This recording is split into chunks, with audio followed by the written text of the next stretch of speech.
Hello, everyone. A warm welcome wherever you are joining us from in the world. This is USA Global TV and Radio.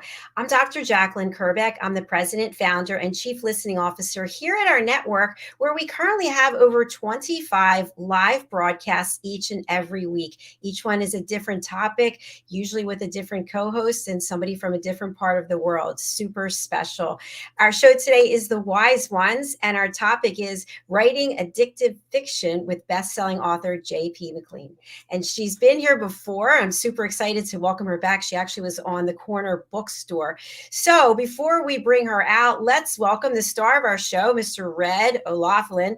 We spend a lot of time together virtually. We are actually finishing up my third book, which will be released on the 14th. It's something I co-authored with Mariska Duprier.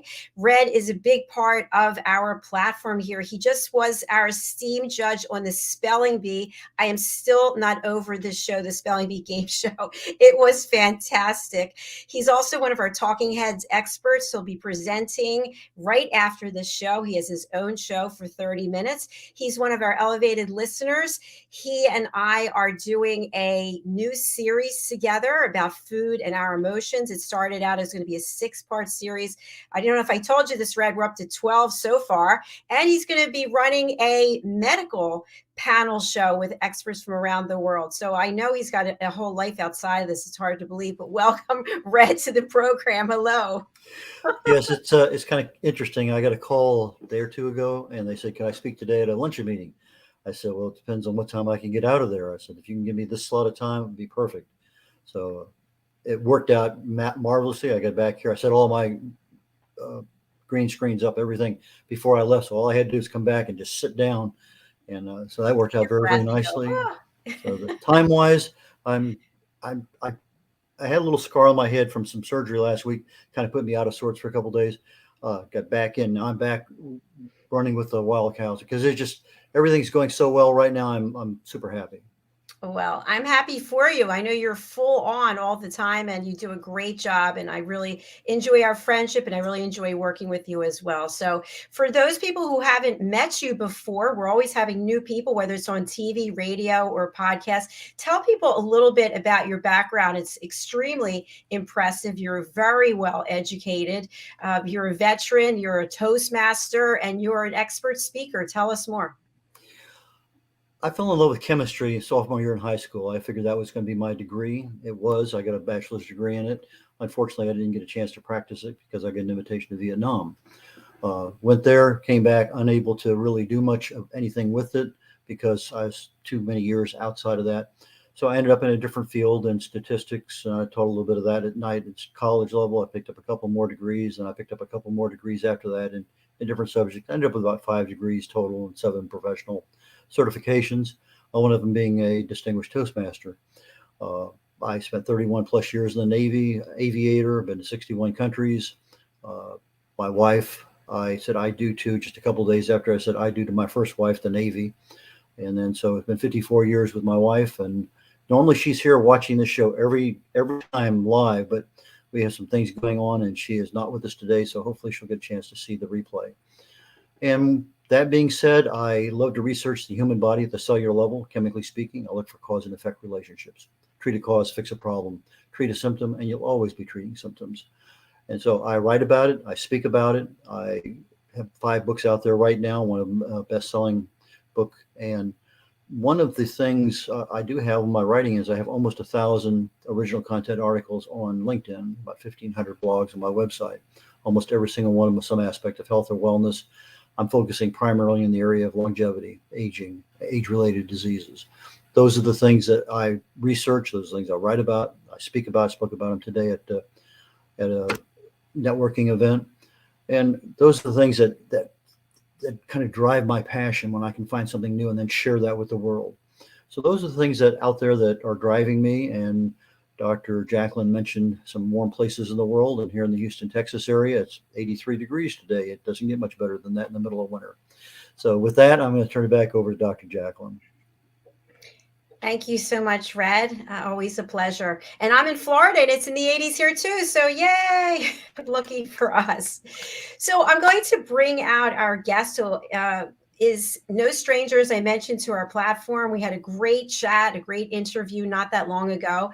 And JP is an award-winning author writing addictive supernatural thriller and urban fantasies, and had a new book launched in November. We're going to be talking about a number of topics, including what it's like to have people you don't even know come up to you and just start complimenting you, speaking to about your book, and all of a sudden you are a persona, you're in the public light, and what that must be like. That'll be one of our topics. Let's welcome JP. Hello.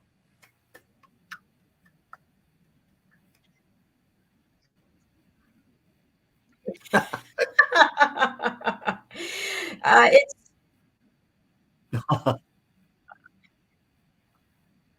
Oh, it's I grew up in places where it's cold. I don't miss it. I'm not going back. I'm putting it out there. I'm not going back to the cold. I don't know. I just love the warm weather. Yeah, this is considered warm for Canada. what part of Canada are you in? I'm on the West Coast on a little wee island. It's actually a very small island. It's only 20 miles in area with 1,300 people. It's just between Vancouver Island and the coast of British Columbia. Okay. Yeah. I've been up in that area, but not on Vancouver, but in that general area of Canada. But it's been a while, quite a while. And thank you for your service. Oh, thank you. Appreciate it. Yeah. And by the way, he's so great to work with as a publisher and book coach. He just, for anybody out there. Oh,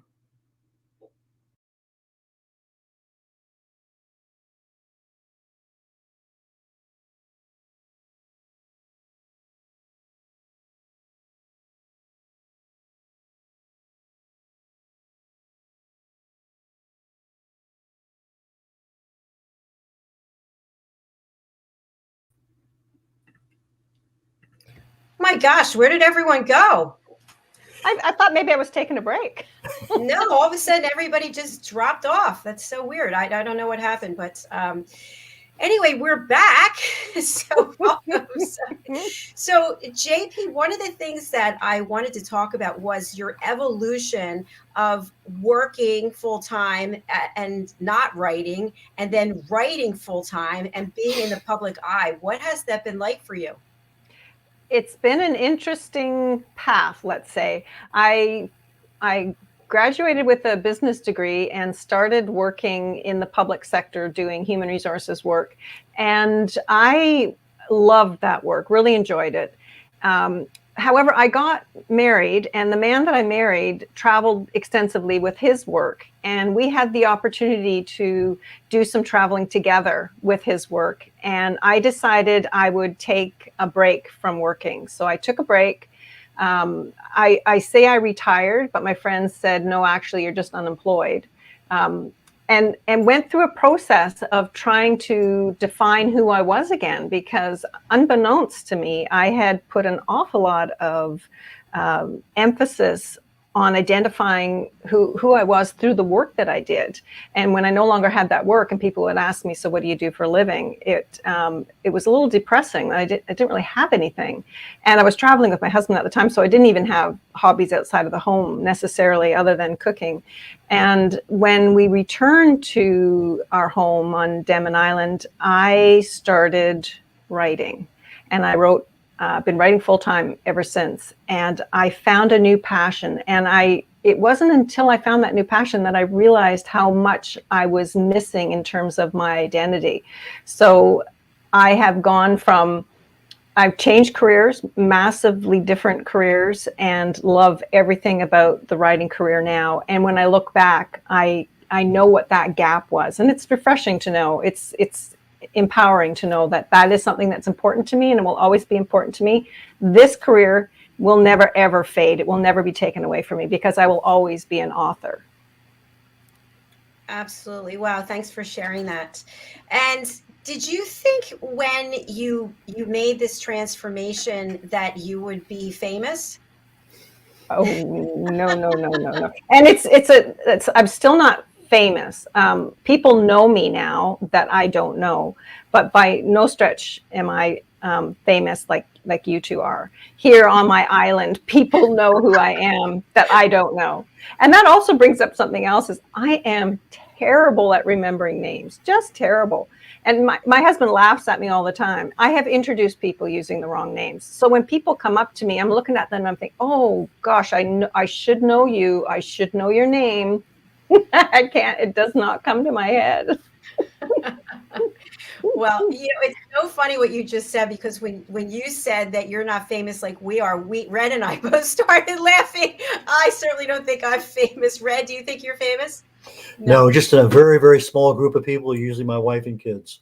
So I think whether we're famous or not, I think we all probably don't have the confidence in ourselves to realize if we're out there touching the public in some way or another, then we're doing the right thing. We're helping people. Yeah. So I do, in addition to my own book launch things that I do here and in the community off the island, I also participate in, we have a Reader Writer Festival here on Denman, and it gets we get quite a good turnout, quite some big names in writing. And I participate by introducing the local writers. So people see me on stage, and a lot of people come to that festival. So I was in the hardware store the other day doing something, and a woman, she says, oh, you're our famous author. And it was a shock to me. No, she says, well, you're up on stage at the Denman Island Reader Writer Festival. Oh, and that kind of thing happens to me all the time now. People stop me and say, you look familiar. Do I know you? Were you on the CBC? I've never been on the CBC, but it's like, were you on the CBC? No, but my picture's been in the paper a little bit. So, yeah. You feel like a fake. It's like such a impersonator moment, imposter moment. But it's true. It's valid. You're touching people's lives and they're connecting with you. Yeah. Well, so far, the only ones that say hi are the ones that have a positive connection. Well, but they think you're an author and not a singer, right? Yes, that's good. Oh my gosh, I can't sing to save my life. I've had people tell me, please don't sing. You know, when you're in the car and you're singing along to a song. Yes. Don't do that. No. Well, you can write though, so that's really important. What is it that you personally take away when you finish a book? How do you feel? Oh my goodness. It's a tremendous sense of accomplishment when you finish. And that lasts for, probably a day or two. And then it's, oh my goodness, now the work has just begun. I didn't know that when I started writing. Like when you type the end, I think the first time I must have celebrated for at least a week. And now that does not last long, because that just means, okay, now it's the start of editing, revising, editing, and then marketing. And that is way bigger part of writing a book than actually writing the book. JP, I got a quick question for you. Since you have so many books out there, and you just had a book launch, and Dr. JACALYN and I are having a book launch next week on our first children's book. What have you learned in launching books over the last 3 or 4 or 5 books that are really good lessons learned that you would include the next time you're doing a book launch? I would try to get as many reviews as possible on that book so that they come up on the day that the book is made available. I think that having a constant stream of reviews coming in makes the book rise up in the visibility ranks for the retailers. So that's one really important thing. And also spreading the word. The hardest thing for any writer and a new book is finding a large enough audience that you can make a splash with it. So, and what you two are doing is fantastic, because you're raising the awareness already. And because I already knew about it, I guess I'd been watching the show, so I already knew you had a children's book coming out. And getting that word out and getting more visibility for the book is the very best thing you can do for it. And that's not easy to do. Are there any particular social medias that you use more than others because of the genre you're in, or just because you happen to have a good presence there? I used to use Twitter. I'm not sure how that's going now. The numbers have been going way down. I've probably, because I have about 50, well, I used to have 5,600 followers, and now I think it's down to 53, and it's a steady decline every single day. That's going down. So I don't know how that's going to work. Not that it ever sold books, but it's not supposed to be about selling books. It's supposed to be about being social and connecting with readers, and maybe they will buy a book. Facebook remains a good place to be on. I'm really enjoying Instagram. It's got the one drawback Instagram has is you can put beautiful pictures up, so that would be beneficial for your children's book if you've got some pictures and some graphics you can share. It's very eye-catchy, but there are no live links in your posts. People have to go back to your author profile or your book page profile in order to have a clickable link. And you can use Linktree, and that would go out to a bunch of different links, but it's still not as beneficial as, say, having a bigger Facebook following, where when you put something up, a pretty graphic or a meme of some kind, that people have the ability to click it and it will take them right to some place where they might be able to purchase the book or learn more about the book. And Twitter is the same. It does allow you to have that clickable picture or link in there. So those are the ones that I use. Have you used the audio portion of Instagram to do a recording? I have not done it on the phone. I tend to record it on the phone and then I send it to Dropbox, because I don't use a phone very well. I gotta say, I'm not comfortable, or I don't run around taking pictures of things and putting them up on my Instagram. I'm uncomfortable doing it, and I don't know, maybe my thumbs don't work the same way my fingers do. So I tend to do it all on my computer, which I don't really think they encourage you to do. They want you to do it all from your phone. So no, I've done it, but only using my computer. And oftentimes what I'll do is I have the Adobe versions of Photoshop and the audio, and I will pull it into that and pull a soundtrack down from there and edit it and put it up. Wow.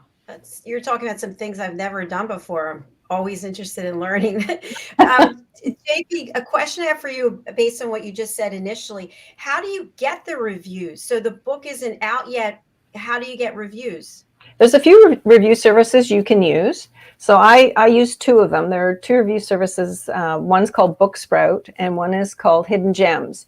And depending on what your book is about, those are good places to get it. It costs money to join those groups, and they're not all equally distributed in terms of children's books. So for you, children's books reviews would probably come in from children's groups. So if you could get a local librarian group that is involved with children, or the local schools, for example, might be able to provide some review services. NetGalley is another good one. And you don't necessarily have to go to NetGalley on your own. There are a number of, I've seen them pop up on various writer websites where, 5 or 6 authors go together to get a NetGalley review service. And I recently got one for $30, and it was only up for a month, but I garnered 15 reviews from it. So very, very worthwhile thing to suss out. And it's going to be different for your genre than it is for mine, for sure. Thank you for sharing that. So I'm just trying to dissect what you said. So you join some group, and then people write reviews. How did the reviews then get sent to Amazon or wherever? You request that be done as part of your setup. It will ask you, where do you want reviews posted and how many sites do these people have to post to, because those people are getting free books in exchange for reviewing. Oh. So they will agree to review on Amazon or Kobo or Nook or wherever you want them to review it. And they encourage you to only ask for one place, because if you ask for Amazon, Kobo, and a number of other sites, not very many people will be able to fulfill their obligations, so they won't read the book. But you need to identify where is most important that you get a review. So on mine, I list all the places where they can leave reviews. So they can leave them on Goodreads and BookBub and all of the retailer sites, and on Amazon, which is the biggest seller of digital books anyway. And then they will pick whichever one that they want. And so they're spread out all over the place. Fascinating. Wow. Thank you for sharing that. You are very wise. I've learned a thing or two, the hard way. the hard way. The first book came out to crickets, believe me. I think my sister said something nice about it. That is great input. Thank you. You I learn so have, much. You yeah, learn so much along the way. well, something that's interesting on the corner bookstore that we had today. I was talking to another author about the fact that the author community is so supportive and authors really help one another. Whereas in other industries, it's so competitive and people are always ripping each other down and knocking. This is a great thing to share the knowledge that you have. Thank you. I'm a firm believer in that, because I remember when I was new and I was so impressed and surprised by people who gave me this information. And I frequently say, and I have the opportunity every once in a while, because I do a little bit of teaching now and writing. And every time I have the opportunity, I remind people that your fellow authors, even in your genre, your fellow authors are not your competition. They are your cheerleaders. They are the ones that will recommend your book. Readers don't just read one book. They read across genres and many books. So I love urban fantasy. I love supernatural thrillers. I read everything I can get my hands on. So that means I can promote everyone else around me that is also writing in that genre, because they're then going to promote me. And if I see somebody's got a new book out, I'll share it on social media. I'll share whatever information I can to give that person a leg up. It's just the way we are. And it's kind of nice to be in a community that is like this. And it's very much like that. I find It's a lot so of authors. true. It's so positive. Yeah, I find a lot of authors are just open to share anything they have that works and doesn't work. So you're absolutely right about that, JP, because that is a good group. It's an experienced group, and they know what does work, just like you share with us on your reviews. Yeah. And it's the same whether you're traditionally published or indie published or small press published. Everyone shares. I've approached traditionally published authors. They review my books. They're happy to have me on their podcasts. I can write guest posts for them, and vice versa. It is genuinely a good community to be a part of. And I think if you aren't a genuine member of that community, you're probably isolated from it, and you don't get the information that the rest of us get, because regardless of how you publish your book, you're still doing most of the legwork yourself. You are still the one getting reviews. You're still the one asking for other authors to blurb your book. You're still the one that's doing the bulk of the legwork in terms of getting local coverage for your book and getting people to respond to the events, that like sharing them so that people will respond and participate. So it's said it before, it's a great community to be a part of. Fantastic. Well, I want to hear more about your book, Ghostmark. Tell us what the reader can take away from it, and then hopefully you'll read for us as well. Okay. Well, the Ghostmark follows on from Bloodmark, and Bloodmark is the story of a woman who, her name is Jane Walker, and she was born with a ribbon of blood red birthmarks strapping around her body. And she also suffers from these debilitating dreams where she sees into the past, and she doesn't see pleasant things. She sees terrible things, people doing awful things to one another. And so she beating them up and stuff like that. And so when her birthmark starts to disappear, she's about 25 when that happens. She's absolutely thrilled that the birthmark is disappearing. And that thrill lasts about as long as the end when you write the book. She finds out that birthmark is actually a blood mark. And once it disappears, the protection that it offers her will be gone. So she has to figure out who and what she's being protected against before that blood mark disappears. And in the second book, the blood mark is gone, and she's trucking along with her life, but these dreams keep happening. And now, instead of just being a fly on the wall in these dreams, she's actually becoming a ghost in the dream, so people can see her, and she is interacting with the past, and she accidentally causes a problem that is has a very negative impact on some people that she loves.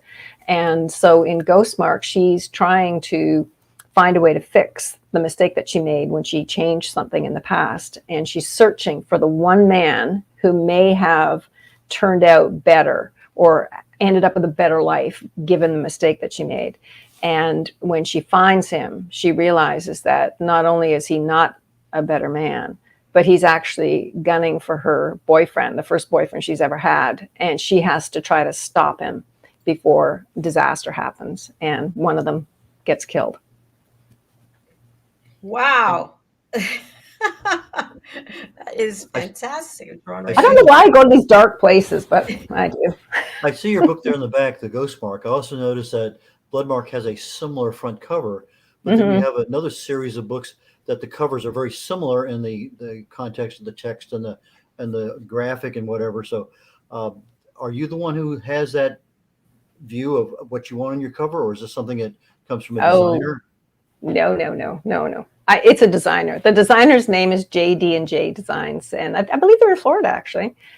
They've been super good. I made the mistake of having a very strong opinion about what I thought would look nice on the covers, and the ones you were describing are my first series, the Gift Legacy series, and there are 7 books in that series. This new one only has 2 books so far, and then there's 1 novella. The original covers for the original, I had 4 titles that are different than the first 4 titles and the first 4 covers. And let me just get you the book. You can see this is what people are talking about, is this one here.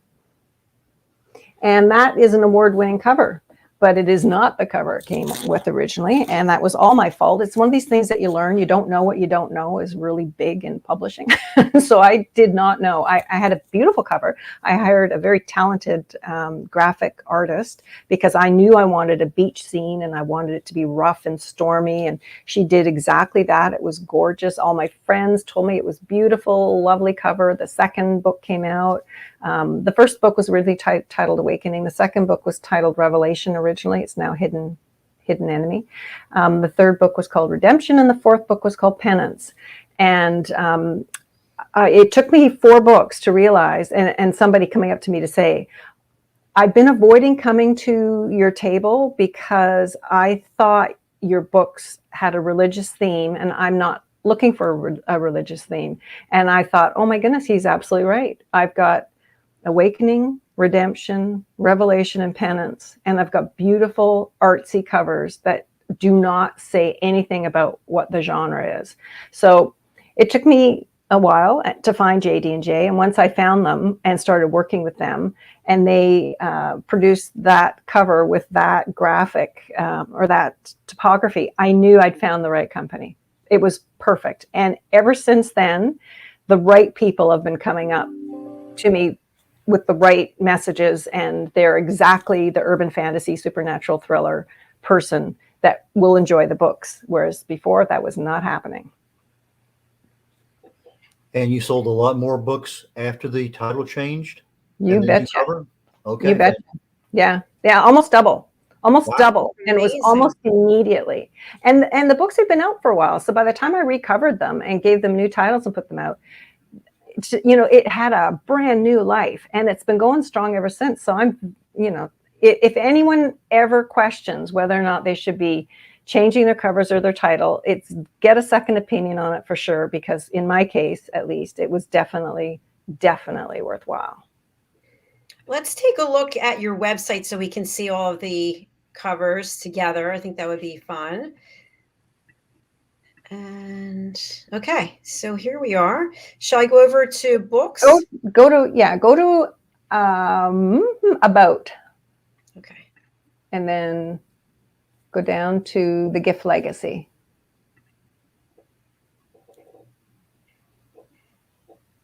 So those are the books. On the right-hand side, you'll see, well, they're pretty small, but if you keep going down, you'll get the covers. So that's Secret Sky, and there's Hidden Enemy, books 1 and 2. And if people are super interested, they could go to my website, and you will find I've got notable dates, and you will see the old covers beside the new covers. And you can see, that's one of my favorites, Lethal Waters. That's actually the Granville Street Bridge, and that's the character flying off the bridge, or about to fly off the bridge, because this is a secret society of people who can fly, what this series is. Very cool. And where can we go to see the old book covers compared to the new ones? If you go up to the, you're testing my memory here. If you, let me just see the cover. Okay, go up to the media tab. Okay. And fast facts. And then fly down through here. You'll see, yeah, it's quite a ways down. There's Lots and lots of awards. There's okay, so there's Lover Betrayed's original cover. Yeah, wow, what a difference it does make. Yeah. And then you'll keep going. You'll see the other ones. That was a graveyard in New Orleans. Yeah, I was looking at that. I was trying to see what are the emotions that are coming up for me when I look at the old one versus the new one.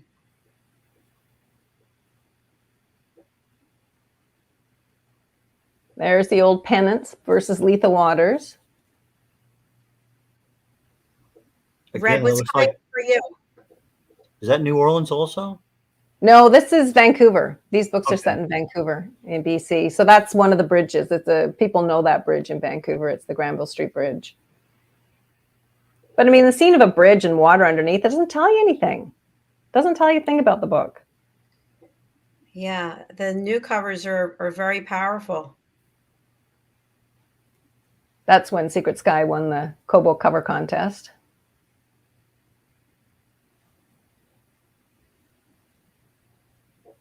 There's Burning Lies. And this was Bodega Bay, because Burning Lies, a big part of it takes place down in Bodega Bay. And that's maybe one of the most effective in terms of the mood and the, it's not a serene little beach scene. It's actually a pretty dark story in Burning Lies.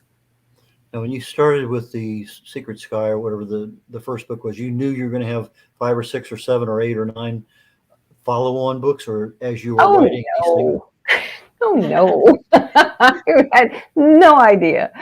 So when I started, I was just playing with words and enjoying the process of telling a story. And I didn't have an outline. I started with a scene and expanded that scene out. And it took a while, to get to the point where I thought, wow, I might actually have a book here. And I thought I was writing a book. There's the original Awakening. So I wrote that one book, but when I finished the book and after I had gone through, another year of editing and rewriting it, I missed the characters. I really missed writing. So I just started writing more, and I carried those characters on into what would be the next journey that they would take, and had such fun doing it. But I realized I'd better call it a trilogy, because I kind of thought there were 3 books. So I started calling it a trilogy. The Gift Trilogy. And then when I finished the 3rd book, I actually hadn't even finished the 3rd book, and I knew I had at least a 4th, probably a 5th book. So then I rebranded it once again. And instead of calling it the Gift Trilogy, I then started calling it the Gift Legacy.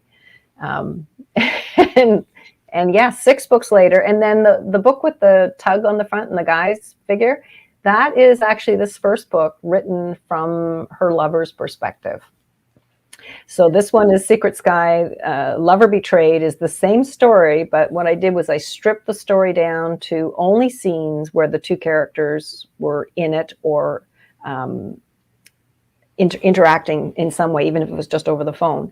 I took everything else away, and then I rebuilt the story from his perspective. I started it in New Orleans way earlier, and I ended it back in New Orleans way later than Secret Sky. And that was such fun. It really let me play with the notion that women and men interpret things so differently. We can misinterpret things really differently, depending on what's in our thoughts at the time. It's your filter through which you hear things. And so when a woman wants to feel appreciated and loved, she hears something different than what a man who may be trying to escape hears. Mm-hmm. It was fun to do. It's a really, I enjoy that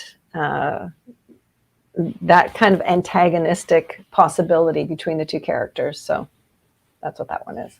Is that the only book you've done that in? Yeah, so far. Yeah, it is. And this original series, it was first-person perspective from that one character. Her name is Emmeline Taylor. She does the whole series except for that one book. with the new series, I decided to challenge myself. So instead of doing one character in first person perspective, I do 3 characters in third person perspective. And that's been a huge challenge, not just to change the style of writing, but to weave those 3 stories together so that everything that happens in the right order to turn it into a really twisty tale. Going from first person to third person, that's pretty difficult. Yeah, it took a while to not sound stiff. You know how, like, when you first start, it's I in first person, and it's like she, her, in third person. So it took a while to fix that. But yeah, it's a fun series. I'm not sure I'd say fun because it has dark themes, but it is entertaining, and this one's super fast paced. It really takes you through the book, the story quite quickly once you get into it. You're going to read for us, yes? Sure. Perfect. Sure. What I wanted to share was when I was looking at the old book covers versus the new ones, in each case, I was feeling that the old book cover looked like an actual scene of some place that I could go and visit. And when I looked at the new book cover, I felt like it was a place I could escape to. I felt like that I could actually leave my real world and escape to another world. So kudos to you. I think there's a major power of those new covers. Well, thank you. I'd love to take credit, but I actually can't. But thank you. Who's on the team, right? That makes a big difference. Like, yeah. I've got this guy right here. So, yeah. But you had to approve the final version. So yes, they're yours.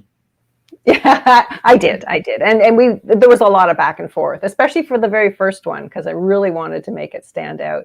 But ever since then, they've been amazing. I can't believe they can take, like, I think I write a paragraph about the summary of the book, and then I give him like what one character might look like, and then he runs with it. He found like I don't know, blood mark.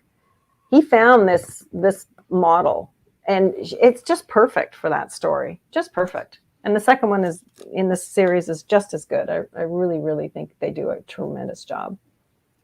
What will you be reading from today? Well, since I read from Ghostmark when I was on the corner bookstore, I thought I would read from Bloodmark today. Perfect. Is that okay? Yes, absolutely. All right. So I already told you a little bit about the book. So this woman is born with this blood red birthmark, and she's abandoned at birth. So she grows up in the child welfare system, and she has a very fierce friend in Sadie. They grew up together in the system, so they defend each other, and they live together now. They've made their way out of the downtown east side rooming house, and they're in an apartment. And this is just after Jane has been downtown to a bar to rescue Sadie, who is drunk as a skunk. And so she's just coming into the house now with Sadie. And this is Jane's chapter. Jane parked in Sadie's spot behind the Victorian house she and Sadie called home. The Kitsilano mansion had dodged the wrecking ball of the 60s, but not the callous renovations of the 70s that left its old bones mutilated. They descended a couple of steps and made their way down the dimly lit hallway. They shared a small one-bedroom apartment. First one home in the evening got the bed. She slipped her key in the lock and gave the door a shove, comforted by the heft of the steel against her shoulder. Sadie staggered in ahead of her. Jane turned the lock and shot the 2 bolt locks. Thieves would find the sparse apartment a waste of their efforts, but the locks weren't to dissuade thieves. She helped Sadie to bed and tucked her under the sheet. The mattress and box spring rested on the floor beside an old table lamp that Sadie rescued from a dumpster. Back in the living room, she double-checked the bolt locks. She'd gotten a deal on the door from a demolition warehouse, but would have paid full price if she had to. She changed into her sleep pants and an old cotton work shirt and settled on the sofa, drawing a quilt up under her arms. Her thoughts drifted to Ethan. Ethan Bryce was the only man Jane could remember whose gaze didn't skitter to the left of her face when he looked at her. It was as if he didn't see her birthmarks, or that one anyway. Port wine stains, the doctors had called them, though they hadn't shared with her that they'd never seen specimens so uniform or extensive. The stains strapped her body. Jane rolled over and gave in to the sleep that tugged at her. With the door bolted, the dreams could come. Not that she could stop them. They came when they wanted, without warning or apology. Vivid dreams that she could recall in painstaking detail, even when she didn't want to. And when the dreams came, nothing could wake her until they'd run their course. That's a short one. Please keep reading. I'm like, what? No, give me more. All righty. Okay. This is a visiting dream. These are the dreams that Jane has. Excuse me. Jane finds herself in a hospital room. The young woman in the room is pacing. She's been in Jane's dreams before. Her name is Rebecca Morrow. Jane read it on an envelope in an earlier dream. That time, Jane had been in Rebecca's tiny apartment, where Rebecca had been all smiles, snuggling with a man who had a rumbling laugh. This time, Rebecca's demeanor is furtive, guarded. Her hair is long and in need of washing. She wears 2 hospital gowns, one open in the back, and over it, one open in the front. Surgical socks cover her feet. She's folded her arms tightly across her chest, pulling her shoulders into a hunch. Her circuit takes her from the wire-meshed reinforced window to the bed to the open door. Jane doesn't know why she's here with Rebecca. She scans the room looking for clues. Only a hospital bed and a padded chair furnish the space. No personal belongings, no warmth, no sharp edges. Austere. Jane senses it's a psych ward. She wants to leave, but she's stuck in the dream. It will release her when it wants to, and no sooner. Jane breathes deeply, forcing herself to control the sense of helplessness these dreams bring on. She watches Rebecca sleep until her attention is drawn to the doorway. A doctor, if the white coat is any indication, approaches the bed. The man's hair is short and gelled. He's handsome.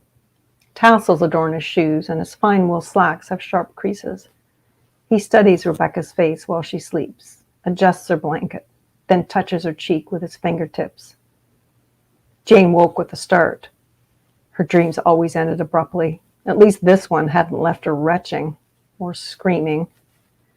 Jane rolled over and bunched up the thin pillow. She thought about the doctor's gesture as she drifted to sleep.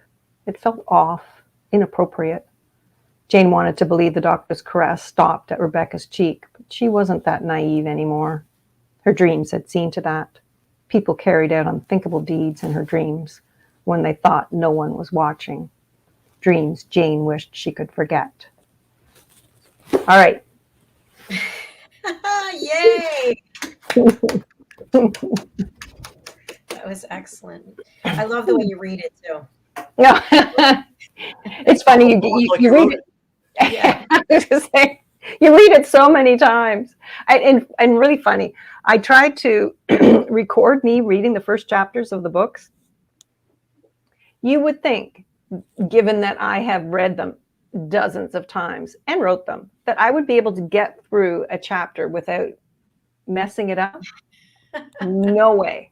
No way. I have such praise for newscasters that do this every night. And you two probably have the exact same experience where you're constantly in front of the public reading things off of prompters or whatever and never make mistakes. And me, every sentence. So it's like I mispronounce something or I forget the had word in the middle there.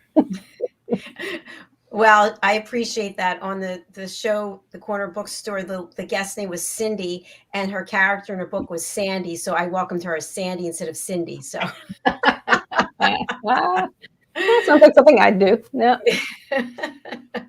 Red, you were going to say something? I was going to say, I sometimes don't have a problem with that, but as I'm explaining something, this other thought will come in. I want to include that. And then I start to include it, and then I can't remember a specific chemical or molecule or something, the name of, it won't come. And it's not that it was needed, but I thought it would amplify. So yes, I have a similar problem, but it's my own making because I reach out for something that's not in the view of what I have that I need to talk about. But it's something that I think is really important and should be included. And I can say 9 out of 10 times it works fine, but there's always that 1 or 2 times it seems And my wife says, you should work, do all that stuff ahead of time. So, well, normally I do. I love to read through these things, but then all of a sudden they really need to know about this other thing. And I didn't realize that the first 3 or 4 or 5 times I read through it. So yes, I have similar problems, but not from a teleprompter, from my mind prompter. Well, I guess we're all human. That's what I'm taking away from that. So, JP, it's been so much fun having you here today, and the time has just flown by. We're leading up into Red's time for his Talking Heads program. What would you like people to take away from reading your latest book, and how can they get in touch with you? They can get in touch with me through my website. Everything is on there. They can sign up for some free short stories, and you can get the first chapters of all my books. You can download them. That website is jpmcleanauthor.com. And I have a special today, like Blood Mark is on for 99 cents, the ebook. And it's only going to be on 99 cents for a few more days. So grab your copy while you can. And the new book, Ghost Mark, that follows it up, came out November 1st. And I would encourage you to check out at least the look inside, because it is a very strong follow-up to Ghost Mark. Fantastic. Fantastic. I'm just thinking, JP, would you be able to just type that into the chat, the offer that you have, and then this way we can put it out there and people can have it to remember, because as you know, things come in our mind and then they go right out. And for those people who are listening, JP Mclean, Mclean is McLean, Mclean. So jpmcleanauthor.com. Thank you, Okay. Red. All right. Thank you very much. And it's 99 cents everywhere. It's wide. So you can find it on Kobo and Nook and all the subscription services that you normally would get it at. And Amazon, of course. Fantastic. Thank you. I'm going to just put that up here. There you go. Bloodmark is now 99 cents. So head over to jpmcleanauthor.com and get your copy now. Thank you so much. Thank you again. It was a pleasure seeing you, and we'll look forward to having you come back again. And I'm sure you've got another book coming up soon, right? I hope so. I hope so. Thank you, Dr. JACALYN. Thank you, Red. The public wants you, so. Thanks again, JP. Really appreciate it.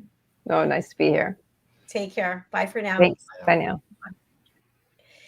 And Red, how can people get in touch with you, and what will you be speaking about today on Talking Heads? On Talking Heads, this is number 6 out of 6 presentations on brain health and mental illness. Today is a simple summary. We're just going to go back and just in general terms talk about brain health, unhealthy brains, some little bit about mental illness, and some options that are not necessarily prescription, but because the causes are so different, but the symptoms are so similar, that maybe something might work, maybe it might not. You still have to go see your doctor, but these are things that you can take to your doctor and say, what if I did this? And that's the whole purpose of my program, is awareness, education, being able to allow you to take some action to make a change in your life. So today we're talking about brain health and mental illness, number 6 of 6, and that'll be starting literally in about 10 minutes. And to reach me, the easiest way is my website, red like the color, R-E-D, O'Laughlin, OLAUGHLIN. So it's red.olaughlin.com. All my contact information is there, and welcome a phone call or an email. Just if you got a question, send it to me and we'll figure out how to make it happen. Take care. All right. Thank you so much, Red. I'll let you get over to the other studio and I'll close out the show. Bye for now. Fantastic. Catch you later, Dr. JACALYN. Bye now. Okay, bye. All right. I just want to share a few quick messages, and then I'll be running off to produce the other show. So if you're not aware, we have our newsletter, which is the Global Post magazine, where we feature people just like JP and others in our newsletter. So if you haven't subscribed, please go over to our website, usaglobaltv.com. We actually just launched our newsletter yesterday. We have some new team members here. Everyone has the opportunity to join our team by becoming a certified elevated listener. Maria Rusova is in London, and she has her own fashion line, which is Moda de la Maria. And she has a sustainable fashion line. She specializes in tweeds as well as silk, and she is now one of our team members. We also have Maria Eduardo. She's in St. Martin, and she has her own catering business. She's also a Toastmaster, and she has joined our team. So welcome to both of them. We have a new show called The Listening Post. It's a TV show celebrating elevated listening. In case you're wondering, I'm all about listening at an elevated level. And this show is for our team members who are elevated listeners. And it's just me and them having a chat just about real things in life. We have some special opportunities that courses our team members have put together that are available for the public. Chakra Psychology and the Healing Journey with Caroline Heward. She's over in London, and she is known as the Harley Street Stress Expert. She helps people bust their stress. We also have The Power of Listening with Dr. Madeline Chan. This particular course, there's a guided meditation. You also will be planting seeds, getting your hands in the soil, and putting together your own personal shrine. This is not a religious shrine. This is with collectibles. It could be crystals, flowers, trees, bark, anything that means something to you. And it's really helping you find that inner peace and that connection with nature. All of our courses are available at the same place, which I'll put into the comments, but it's drjacalyn.thinkific.com/collections. We also have setting boundaries and asking for permission. What does this mean? Well, when you are an elevated listener and you have the skills, you can't be listening at an elevated level all the time. Why? Because you have a life. So you can't just be available at a certain time that somebody wants you. People learn how to set boundaries and ask for permission. Susan, I have something to share with you. Would this be a good time? Actually, this isn't a great time for me right now, but in about an hour, I can give you my undivided attention. How would that be? So that's what that course is all about. And of course, our certification course, which is normally $257, is now $39. It's The Power of Listening. This is how you get to be a team member. It's a 2-hour online course on demand. Take it at your leisure. You will watch role plays that were done from actors as well as our team members. You'll be able to identify effective and ineffective patterns of listening behavior. Why is this important? Because people are not getting along. People are arguing, they're over talking, they're judging. And the one that drives me crazy is when people are providing a solution. You're telling them a story, and all of a sudden they interrupt you and go, I know, I have the answer you're looking for. I didn't ask you for a solution. I just asked you to listen. What else do? We make judgments. I'm talking about something and you hear a certain word. Oh, I'm a Republican. I'm a Democrat. I'm pro-abortion. I'm against abortion. And all of a sudden, you're no longer listening because you have now judged the other person. So what I try to do, what our team tries to do, is to give you the opportunity to watch interactions that are dysfunctional and then watch interactions that are highly productive, where people are listening at a high level. So if you'd like to join our team, that's all you have to do is to get certified in this course. And again, it's drjacalyn.thinkific.com/collections. All right. Thank you for listening. And Red will be right back. Take care, everyone. Bye for now.